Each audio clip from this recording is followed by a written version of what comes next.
If you're trying to make a woman want you, you're doing the one thing guaranteed to push her away. I know that sounds backwards. You've been texting her, checking in, trying to show interest. She's getting colder, taking longer to respond, maybe not responding at all. And every fiber in you wants to do more to win her back. Send another message. Ask what's wrong. Prove you care. But here's what I'm going to show you: how to flip this completely. You're going to learn the exact psychological system that makes her chase you instead. Not manipulation. Not games. Pure psychology that works because you'll understand what attraction actually is. In the next 15 minutes, I'm going to give you the counterintuitive behavior that flips the dynamic, the specific time frames that trigger her fear of losing you, the signs that tell you it's working versus when to walk away completely, how to re-engage once she's chasing you, and the mindset shift that makes you unforgettable. Stay with me through all 5, because missing even one means you'll sabotage the entire process. Before we dive into the system, I need to clarify something crucial. This isn't about manipulation or playing mind games. It's not about punishing her or making her feel bad. That's not the point. This is about understanding the psychology of attraction, so you can stop doing the things that kill it and start doing what actually works. Women aren't the enemy here. They're not trying to confuse you. Attraction just operates on principles most men don't understand. And when you're operating blind, you make mistakes that push her away without even realizing it. So what I'm about to show you is how attraction actually functions. The real mechanisms. The stuff most dating advice completely misses. Now that you understand what this is really about, let's talk about why she lost interest in the first place. Here's the problem that traps most men. When a woman starts pulling away, cold responses, canceled plans, less enthusiasm, your instinct is to double down. Show her you care. Prove your interest. Fix whatever went wrong. You text more. You reach out more. You ask what's wrong. If everything's okay. If you did something to upset her. And in your mind, this makes sense. If she thinks you don't care, shouldn't you show her that you do? But here's what you don't realize. Every time you do this, you're signaling something to her at a subconscious level. You're communicating that her interest is more valuable than yours. That you need her validation more than she needs yours. That you're willing to chase even when she's pulling away. And women are wired to respond to one thing above everything else: challenge. Not difficulty.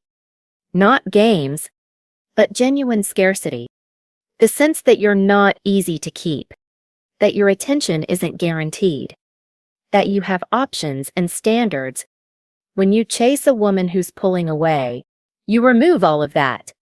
You become abundant, available, predictable. And the psychology of attraction doesn't reward that. It punishes it. Most men operate from the belief that if they just try hard enough, show enough interest, prove enough value, she'll come around. But effort doesn't create attraction. In fact, it often destroys it. Because attraction isn't logical, it's psychological. And the moment you start chasing is the moment you lose the power dynamic. So if chasing doesn't work, what does? Here's exactly what I'm going to show you. In the next 15 minutes, I'm going to give you 5 things: the counterintuitive behavior that flips the dynamic, the specific time frames that trigger her fear of losing you, the signs that tell you it's working versus when to walk away completely, how to re-engage once she's chasing you, and the mindset shift that makes you unforgettable. Stay with me through all 5, because missing even one means you'll sabotage the entire process. Let's start with the psychology. So why does pulling back create attraction when logic says it should end it? Because attraction in women is fundamentally tied to challenge and scarcity. Think about how value works in your own life. The things that are always available, always accessible, always waiting for you. They don't feel valuable. A text from someone who always responds immediately doesn't hit the same as one from someone who's selective with their time. A date with someone who's always free feels less significant than one with someone who has a full life. This isn't about manipulation. It's basic psychology. Scarcity creates value. Abundance destroys. When you're constantly available, constantly reaching out, constantly trying to maintain connection with a woman who's pulling away, you're signaling abundance. You're showing her that she has unlimited access to your attention. And the human brain, especially when it comes to attraction, assigns low value to what's unlimited. But the moment you pull back, something shifts. You reintroduce scarcity. You reintroduce challenge. And her brain has to recalibrate. Where you were once predictable, you're now uncertain. Where you were once chasing, you're now absent. And that absence creates a question she can't stop thinking about. This is where female psychology gets really interesting. Women are biologically wired to respond to loss aversion more strongly than the promise of gain. It's not about wanting what they can't have. It's about fearing the loss of what they thought they had. When you were chasing, there was no risk of loss. You were always going to be there. But the second you disappear, her brain registers potential loss, and that triggers a much stronger response than your pursuit ever could. You become the challenge again. You become scarce. And scarcity is what made her interested in the first place. But here's where most men screw this up. They pull back without understanding the critical timing element. And that's what we need to talk about next. How long should you pull back? This is where precision matters, because get it wrong in either direction, and you lose everything. Pull back too short, 1 or 2 days, and you look like you're playing games. She can see through it. It feels like a tactic, like you're trying to manipulate her into reacting.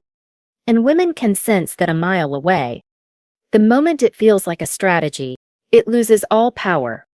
Pull back too long, more than 2 weeks, and she assumes you've moved on. The window closes. She fills the space with someone else, or just emotionally detaches completely.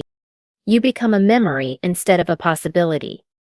The sweet spot is 3 to 7 days of complete silence. And here's how you know which end of that range to aim for. If you were texting her daily, checking in constantly, being the primary initiator, you need the full 7 days minimum. Maybe even 10.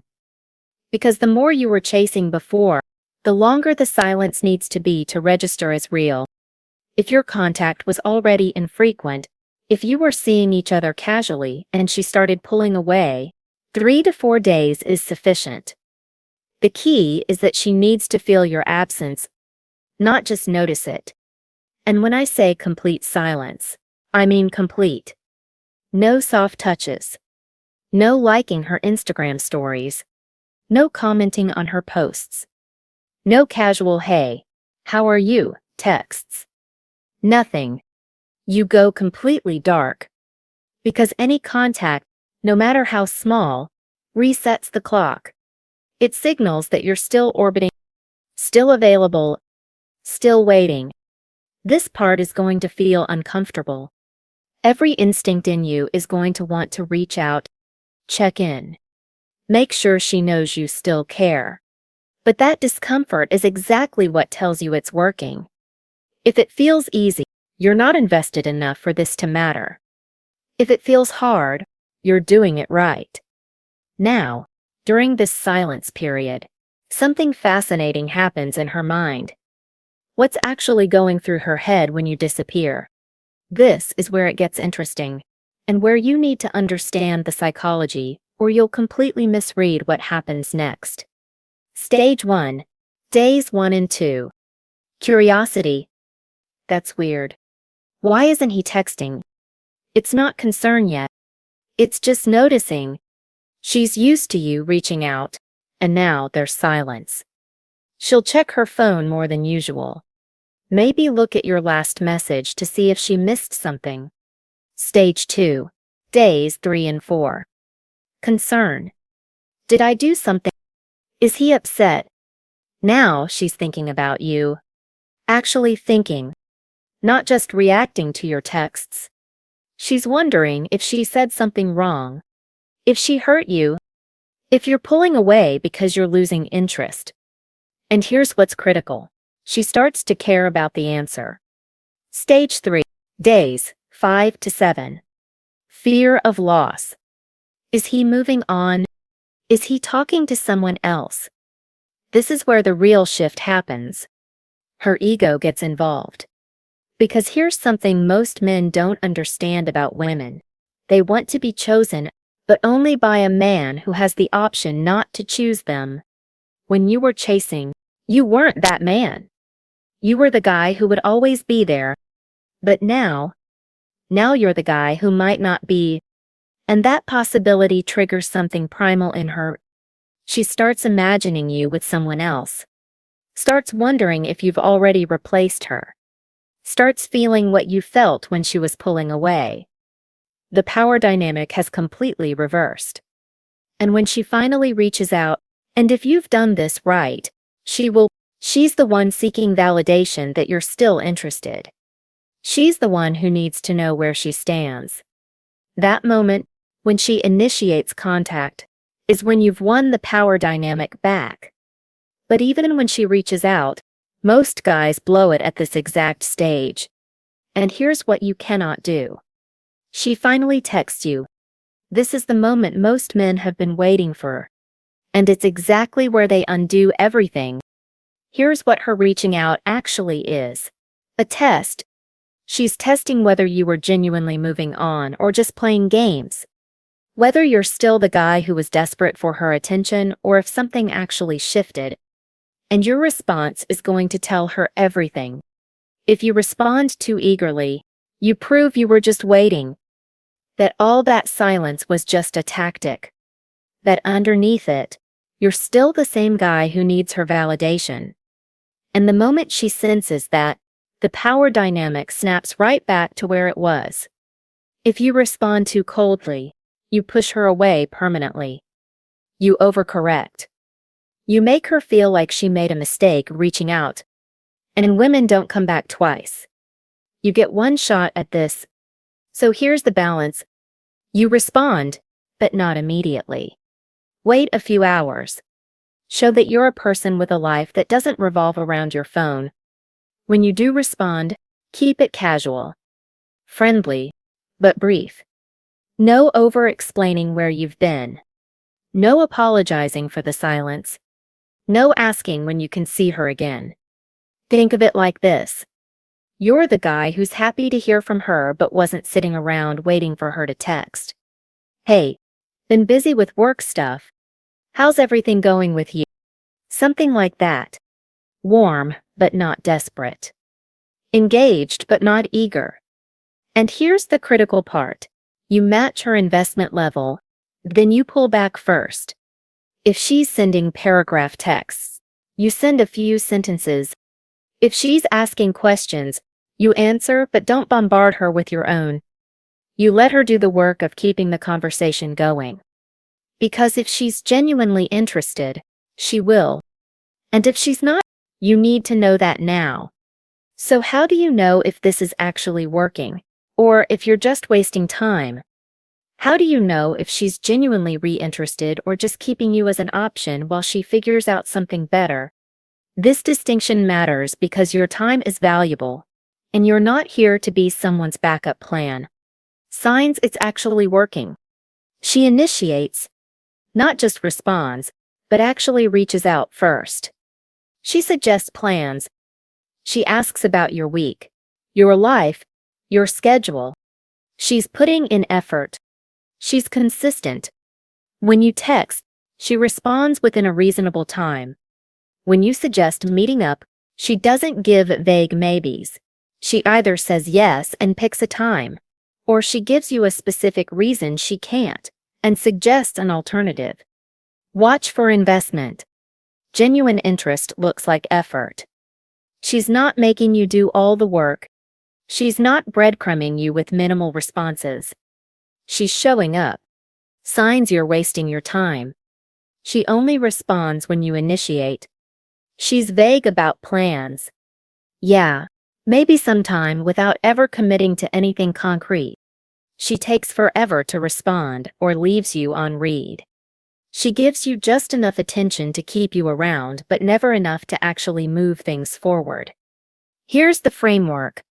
After you've pulled back and she's reached out, give it 2 to 3 genuine interactions. If after those interactions, she's still not investing, if she's still making you do all the work, still being vague, still keeping you at arm's length, she was never that interested. Your pullback didn't change her mind. It just gave her a moment of concern that she might lose an option. And here's what you need to understand. High-value men don't convince women to like them. They don't spend weeks trying to decode mixed signals. They allow interested women to show interest, and they walk away from the ones who won't. There's no shame in walking away from someone who's not meeting you halfway. That's not giving up. That's having standards. And if the signs are positive, here's how you actually re-engage properly. She's showing interest now. She's initiating, making plans, actually investing. So how do you move this forward without reverting back to chasing? Here's the key principle. You're allowing her pursuit, not resuming yours. There's a massive difference. She needs to feel like she's winning you back, not that you were just sitting there waiting for her to come around. Your frame has to be, I'm open to this, but I'm not desperate for it. Which means you don't immediately jump back to daily texting or constant availability. You maintain some of that distance even as things improve, not to play games. But because the moment you become completely available again, the dynamic shifts right back. You become abundant. She stops valuing your time. And you're right back where you started. So here's what it looks like in practice. She's texting daily now, initiating conversations, asking how your day was. You respond, but you don't match her frequency immediately. You stay slightly less available, not cold, not distant. Just someone who has a full life and appreciates her effort, but isn't sitting around waiting for her next message. When you're setting up plans, give her options. I'm free Thursday or Saturday evening. Which works better for you? You're showing availability but making her choose. You're making her work for your time, even if it's just the small work of picking between 2 options. And when you see her, to be present. Be engaged. Enjoy the time. But you end first. I've got an early morning tomorrow, but this was great. Let's do it again soon. You leave while things are still good, before she's ready for you to leave. So she walks away thinking, I want more time with him. Not, that was nice. I'm satisfied. You continue the pattern. You're warm. You're engaged. But you're never over-available. You're never chasing. And that slight distance, that slight challenge, is what keeps attraction alive. But here's what I need you to understand at a deeper level. Now, what I'm about to tell you might sound harsh, but it's the truth that will change everything. The reason most men fail at this isn't because they don't know the tactics. It's because they're still thinking like men who need female approval to feel valuable. If you're doing all of this hoping she validates you, you've already lost. The entire point of pulling back isn't to manipulate her into wanting you. It's to remind yourself that you don't need her to want you. That shift, from needing her validation to genuinely being okay without it, is what actually makes you attractive. Women can sense desperation a mile away. They can also sense when a man is truly abundant, truly outcome independent. That's the only energy that creates lasting attraction. I know how that sounds. Like I'm telling you to become some emotionless robot. That's not it. You can care about her, You can want things to work out, but you can't need it to work out for you to feel like you're enough. The difference between want and need is everything. When you want her but don't need her, you're attractive. When you need her, you're repellent. So ask yourself, are you doing this because you're desperate to get her specifically, or because you're becoming the kind of man women want? If it's the former, you'll fail. If it's the latter, you can't fail. Because even if she doesn't come back, you've leveled up. And that's the entire point. Here's what I want to know from you. Have you ever pulled back from a woman who was losing interest? And what happened? Did she come back? Did she stay away? And more importantly, what did you learn about yourself in that process? Drop your story in the comments. I want to hear where you're at with this, what you're struggling with, and what's working. I read every single comment. This isn't just a video. It's a conversation. I want to know what you're dealing with because every situation is slightly different, and I can help you figure out your specific move. So talk to me. This channel isn't just about dating tactics. It's about building a community of men who understand that real attraction comes from genuine confidence and self-respect. We're not here to manipulate women. We're here to understand psychology so we can show up as high-value men who don't settle for low-effort relationships. That's the mission. You don't need to chase anyone. You don't need to convince anyone of your value. You just need to become the kind of man who knows his worth and lets women qualify themselves to be in his life. That's how you win. Now, go be that guy.